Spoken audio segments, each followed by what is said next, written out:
For as long as Windows desktops have been used in enterprises, organizations have had to delicately handle desktop reboots. Outside of the workplace, reboots are routine. Sure, they can cause frustration, but they aren't really that big of a deal. In the corporate world, reboots are a necessity and the bane of IT teams.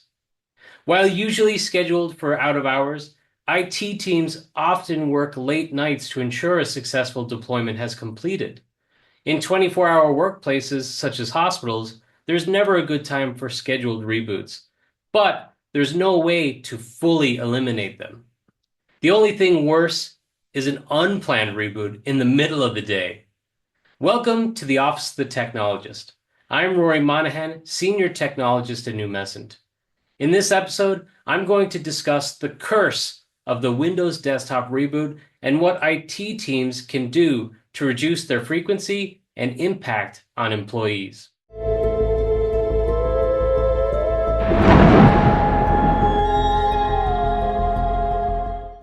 Virtualizing your applications eliminates the need for traditional application installs and the need for install-related reboots. By achieving full virtualization coverage, you can get to a single desktop image and effectively reduce the number of reboots required for your desktops to once a month in order to accommodate standard Windows updates.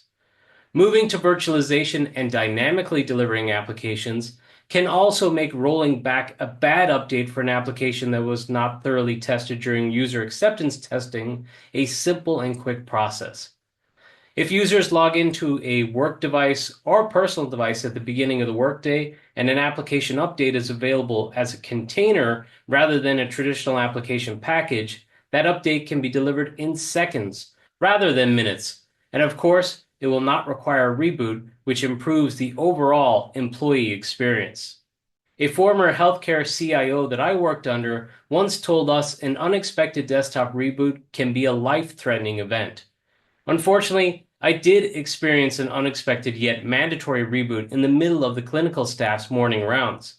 In the morning, there was a successful application update installed for an application that is used company-wide. However, it turned out user acceptance testing missed a critical issue, yielding a 7 a.m. flood of support tickets reporting a critical workflow was broken. We had to push a fix as soon as possible, but it was now time for clinical staff's morning rounds.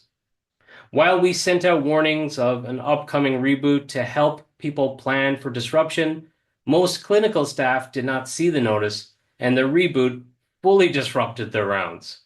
Had we virtualized our application estate, we could have dynamically rolled back the faulty application update without requiring reboots, mitigating potentially life-threatening downtime. Another scenario where a former organization of mine could have greatly benefited from application virtualization, specifically application containers, was an environment for a large financial institution. An application update was requested to take place at 1 p.m., though it should have been 1 a.m. Unfortunately, the administrator who scheduled the deployment did not question the request. The person who requested the deployment meant to put 1 a.m. on the request form, resulting in an application update that required 2 reboots hitting machines on a trading room floor in the middle of the afternoon, leading to a downtime of over 30 minutes. Had we implemented application virtualization widely, we could have dynamically provisioned the update without requiring any installations, mitigating end-user downtime and saving that organization millions of dollars.